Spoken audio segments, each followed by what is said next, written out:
Hey there everyone, Kieran here with another episode of Kieransmoviespace, the podcast where I discuss and review the latest movies and TV shows. Sometimes I'll talk about the biggest and the best news stories, but in this episode I'm going to be reviewing what is arguably one of the most talked about and biggest films of the year, Solo: A Star Wars Story. For those of you that might have been living under a rock for the past few years, Solo: A Star Wars Story is the latest installment of the Star Wars franchise. It's technically a prequel to the very first Star Wars movie, A New Hope, and it explores the younger days of the infamous scoundrel Han Solo and his furry best friend Chewbacca. Before I get into my review, I just want to make it clear that this is a spoiler-free review, so if you haven't seen the movie, you can listen without being spoiled. I'm not going to talk about any major plot points or character arcs or anything like that. I'm basically going to give a brief overview of what I liked about the movie and what I didn't like. With that said, if you want to see this movie knowing absolutely nothing, I'd suggest saving this episode and coming back once you've seen the movie. But for those of you that are still with me, let's get straight into my review, and the first thing I really want to talk about is Alden Ehrenreich, who obviously inherited the role of Han Solo from the legendary Harrison Ford. And I want to start with Alden's performance because if he's no good as Han Solo, then the film just doesn't work. We need to believe that this guy is Han, and I'm really happy to say that Alden does a fantastic job of embodying that character and being Han Solo. I feel like Alden made a really smart decision at the start of this production because it never feels like he's doing a cheap Harrison Ford impression. He plays the character in his own way and then incorporates familiar elements from Harrison's performance to help the character feel authentic and to help the universe feel connected. I think Alden did an absolutely fantastic job of making the role his own while giving the fans something familiar. This is the new Han Solo for a new generation, and I think kids will grow up loving this version of Han Solo, and I even think a lot of the die-hard fans will be won over by Alden's performance because, like I said, he does a really good job of portraying Han Solo. In the marketing for the film, one of the things that became clear was the fact that Solo had quite a few supporting characters. You've got Woody Harrelson's Beckett, Emilia Clarke's Qi'ra, Donald Glover as the galaxy's most charming scoundrel Lando Calrissian, and then of course you've got the ever-faithful Chewbacca. So I was kind of wondering how all of these characters would fit into the story and how each of them would have an impact on Han's journey, and for the most part I think the supporting lineup of characters is really strong. Woody Harrelson gives us a really cool kind of roguish smuggler, and Beckett is a strong mentor to Han, and a lot of the things we love about the Han Solo character came from Beckett, which I thought was a really cool touch. I think Emilia Clarke does a decent job as Qi'ra. She was charming, she was badass, and she did a really good job of making you question the character's motives and question what side Qi'ra's on. As expected, Donald Glover is incredible as Lando. He captures the charm and the style of that character perfectly, but it's actually Chewbacca that stood out as the highlight from the supporting cast of characters. While this is absolutely Han Solo's movie, and I'd say Han is the best thing in the film, this is the best we've ever seen Chewbacca. In the original movies, we kept being told how ferocious Chewie was, how scary and violent Chewie was, but we never got to see it. Well, in this movie we get to see it, and this badass and brutal version of Chewie was well worth the wait.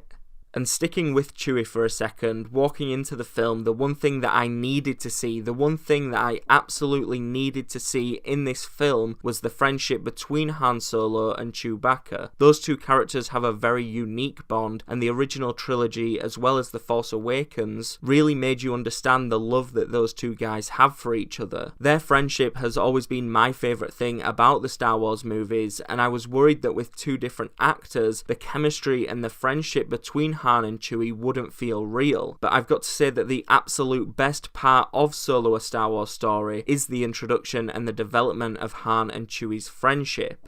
From the moment they meet, to the first time they see the Millennium Falcon, to the first time they fly together, it feels like the Han and Chewie that you love from the originals, and I'm so glad that they managed to capture that relationship.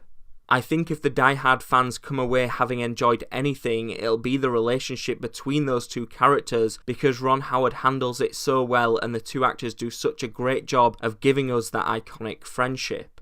Moving on, another thing that I really enjoyed about Solo: A Star Wars Story was the style. The visual style and the way Ron Howard shot the film is unlike any other Star Wars movie. If you liked the tone and the style of the trailers, then you'll definitely be happy with the full film. It's undoubtedly got Western influences, which makes sense. Han has always been a kind of space cowboy. And then to compare the film in style and tone to something you might be familiar with, I'd say that Solo: A Star Wars Story feels like an Indiana Jones movie that just happens to be set within the Star Wars universe. And anyone that knows me and knows how much I love Indiana Jones will know that that's a huge compliment. Now, I don't know how much influence Ron Howard had over the style of the film, but I can say with complete certainty that he had a massive impact on the presentation of the film and the way that the movie is shot. Solo: A Star Wars Story features some of the best looking moments in the entire Star Wars universe, and the action sequences are easily some of the best in the entire franchise. I'm not going to spoil anything, but I'll say that the train sequence from the trailers is absolutely one of the best moments in the entire film. It's filmed and executed perfectly, and it's one of the most thrilling scenes in a Star Wars movie. I also have to say that it's refreshing to see a different side of the Star Wars universe in this movie. We don't have to deal with the Force and the complexity of good versus evil. We don't have to rely on lightsabers and giant battles, and it's just great to see a film that focuses on real people that live in this galaxy that are just trying their best to survive and make a better life for themselves. I've got a feeling that people who were maybe getting a little bit bored of Star Wars, or people that haven't enjoyed Star Wars movies in the past, I've got a really good feeling that those people will have a lot of fun with this movie, just because it doesn't fall into the trap of doing the same thing that every Star Wars film has done before it. We don't get all of the same tropes that the main chapter trilogy films do. As this is a Star Wars movie, I can't not talk about the score, especially one that has been composed by one of my all-time favourite composers, John Powell. I think the score was pretty amazing for this film, and I really enjoyed the way that Powell sprinkled in some of the classic John Williams themes, while still giving us some new and exciting themes for some of the characters. One of the most disappointing things about Rogue One was that the score didn't feel like a Star Wars score. Don't get me wrong, I still love and enjoy that score, but it didn't capture the magic of a Star Wars score, and it failed to give us memorable themes for the main characters, and I think that's what John Powell was able to do with his solo score. So yeah, I'm a big fan of the music in this movie. And before I move on to some of my negatives, I'll just quickly say that there are a few surprises in the film. There's a lot of stuff that Star Wars fans will expect, but there's also quite a lot of stuff that they really won't see coming. Obviously, I'm not going to spoil it, but I'll just say that I enjoyed some of the riskier things they did in the film, especially one major surprise at the end of the film, which I imagine will have a very different impact on different people. Alright, so now I'm going to move on to some of the things that I didn't enjoy about Solo, and I think my biggest problem with the film was that the main storyline was quite predictable, especially for Star Wars fans. For the most part, I think the general audience and the non-fans in that audience will find most of the events surprising. But even for those guys, some of the twists will be easy to spot from a mile away just because they've been used in so many different movies over the years. Another thing that I found quite disappointing in this film was Paul Bettany's villain, Dryden Voss. Star Wars is known for having some of the best cinematic villains of all time, but this one just felt a little bit underused. Paul Bettany is good in the movie, there's no problem with his performance, but the character just isn't given enough to do, and he never feels like he's a massive threat to the characters. In a lot of ways, Dryden Voss kind of reminds me of the typical Marvel villain, and I think he's underdeveloped for the same reason that those Marvel villains are. The point of this film is to give us a Han Solo adventure and develop that character, and I don't think I would have been happy to sacrifice any of Han's scenes for more Dryden scenes, but still, it would have been cool if Solo had a great villain to match the great heroes that were on display. And before I wrap up, my only other issue with the film was Phoebe Waller-Bridge's droid, L3.